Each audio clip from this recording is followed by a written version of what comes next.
got the journal. Oh, not yet. Oh, what's this? Wonder what today's mystery art supply is.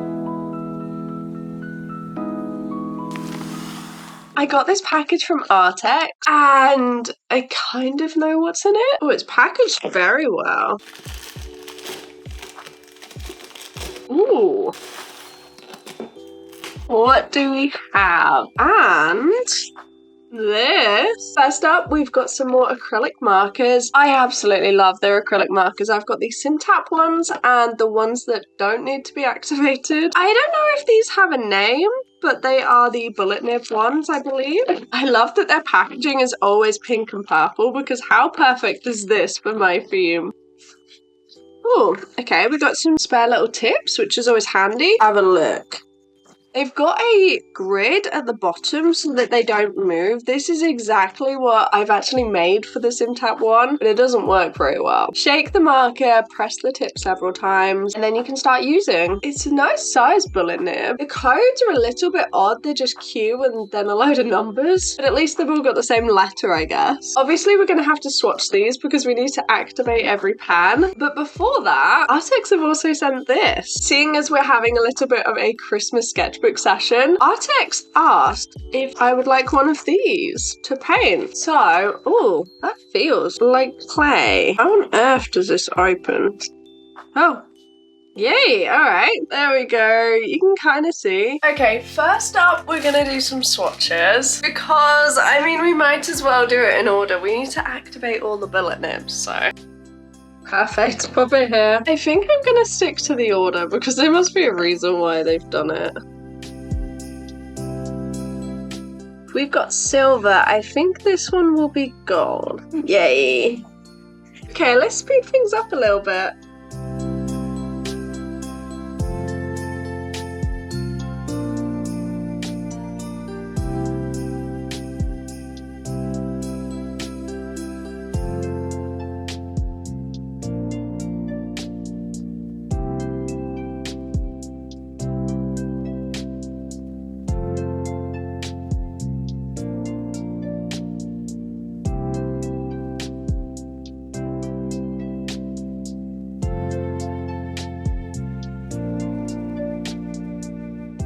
Okay, first impressions. I like the markers. They were a lot less painful to activate than Simtap. Took about 10 minutes, I think. They're very opaque. You can't see any streakiness at all. But that does mean they do take a long while to dry. I got it over myself a few times because of it. I've never used a fluorescent marker before. And honestly, how amazing do these look? Very good black as well. I must admit, I do think these yellows are a little bit too similar. In real life, they all kind of look like Naples yellow. There isn't a lemon yellow. Lots of lovely pinks and purples, and I actually really like this green. I think there's a really good green selection. I love these more unique colors as well that you don't tend to get. So overall, I think this, oh gosh.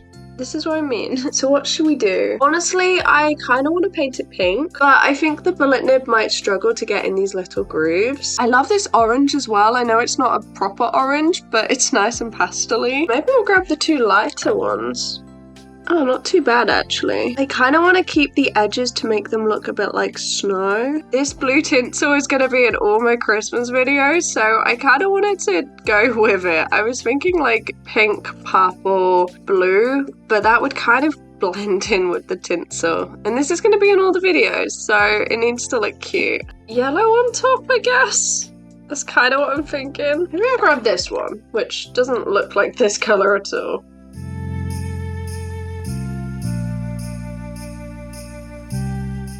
Honestly, I don't know if it looks good. Maybe we could add some metallics later once it's dry. Whilst this is the final setup, there is actually one more bullet journal video coming up. Since the 1st of January, I've actually spent all year filming an entire video documenting my entire first year bullet journaling and why I'm not going to be doing it next year. So make sure you're subscribed for that one. It's 1 year long.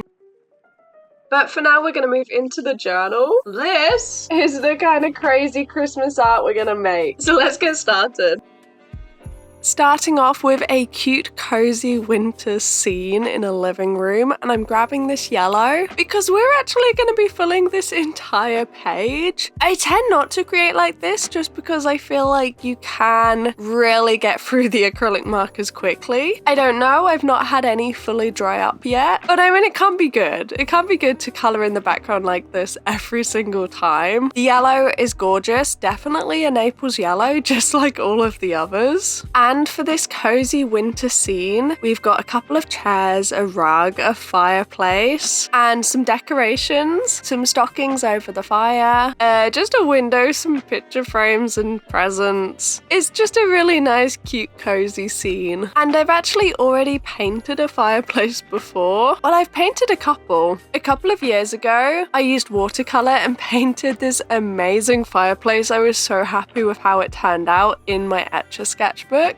I'll pop that video down below. And then last year, I actually created a video for 5 Christmas themed sketchbook ideas or Christmas card ideas. And in that, I show you my technique for creating these cute little fireplaces. And for this one, we're using the exact same technique. So if you want to see a tutorial, head over to that video, which I'll leave down below. I think it works for pretty much every medium. It's just a cute little style. And with the acrylic markers, I've picked out cute pastel shades. I mean, they kind of look like stone. They are brown shades. But we've also got some random pinks and yellows in there, which I think work really well. When I create sketchbook pages like this, I tend to not use that many shades, just to try and keep a nice simple color palette. I feel like if you fill the entire page with a ton of different colors, it doesn't look super cohesive and it can look a little bit random. I did this recently. I filled a coloring page with every single marker I owned, and it did look a little bit chaotic. I think sometimes if you use a lot of different colors, it doesn't really work. So for this one, I really did try to limit it, but you can see we're just picking up more and more colors. So I'm not sure about that. We're coloring in the carpet, and the aim was to also color in the rug, but it was at this point that I felt like it was super wasteful just filling in every single area. I know it's a really bad habit, but I just don't like wasting things. I mean, that's why I junk journal. That's why I keep every single supply that I can, because I feel like everything can be reused and I don't want to waste any supplies that I have. You probably saw that in the daily doodle diary. I mean, every single bit of junk that came through my door, I tried to use as best as we could, and we created a load of random collages, random pieces of art. I don't know if they even counted as art at the point that I'm using advertisements coming through the door and tissue boxes. Well, anyway, let's clear up all of those paint markers to start afresh. And it's actually super stormy outside. The wind, the rain, it's crazy. For the next page, we're not coloring in the background and we're drawing a load of cute little baubles. So, starting off with the metallic markers. In this set, we've got a silver and gold. So,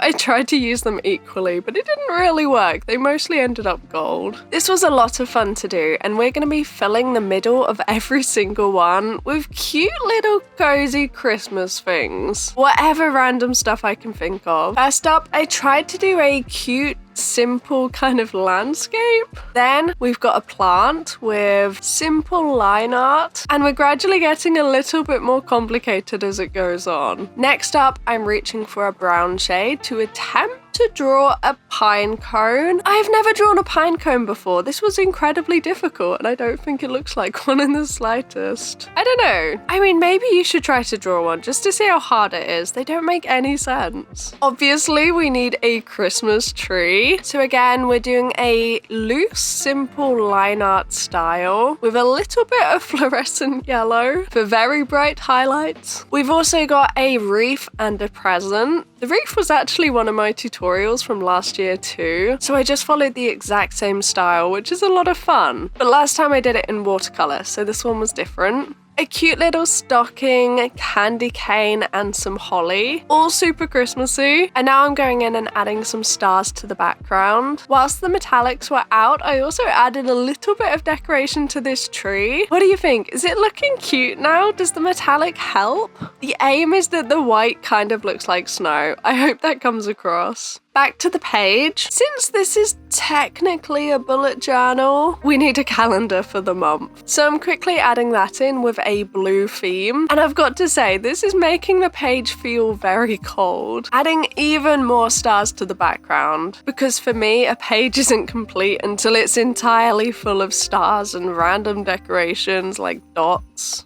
And I feel like those final little details really just complete this page. Moving on, and next we're going to be drawing a simple landscape that's going to look completely full of snow. Grabbing the marker and going for a loose line art style, which is kind of the theme of these two pages. And honestly, this page was a lot of fun to make. Seeing as these markers are a bullet nib, I feel like this is the style that I'm really drawn to. And that changes so often depending on the different mediums that I use. I don't tend to do line art like this as much when I use a brush tip. But even things like drawing in these trees in a really simple style, I think would be a lot harder with a brush tip. So it's important to make the most of the art supplies that you're using. This simple style was a lot of fun, and we're moving on to the final page now. This is a completely random Christmas themed page. It's full of anything that you could think of. I'm adding a little bit of a title that says ideas and thoughts because I've really enjoyed making the final page of these setups a place that I can really just build a mind map and write down any ideas that I have, anything relating to art or content. Anything that I would like to create goes down on these pages, and I love that it's all in one book. So if there's any content ideas or sketchbook ideas or any research that I've done relating to technology and filming and any of that, I know from 2024 it will be in this book.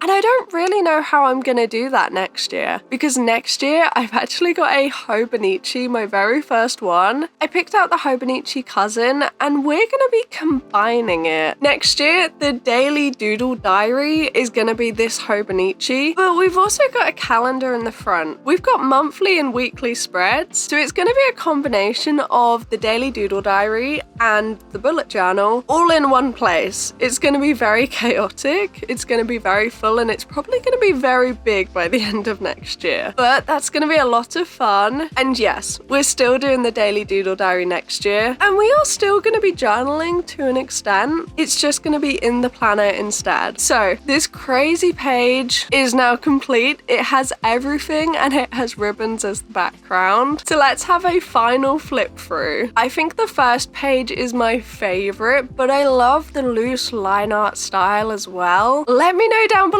which page is your favorite. I think they're all quite different. And we have 2 more Christmas themed videos coming up, so make sure you're subscribed for that. Enjoy the rest of your day and I'll see you next time. Bye bye.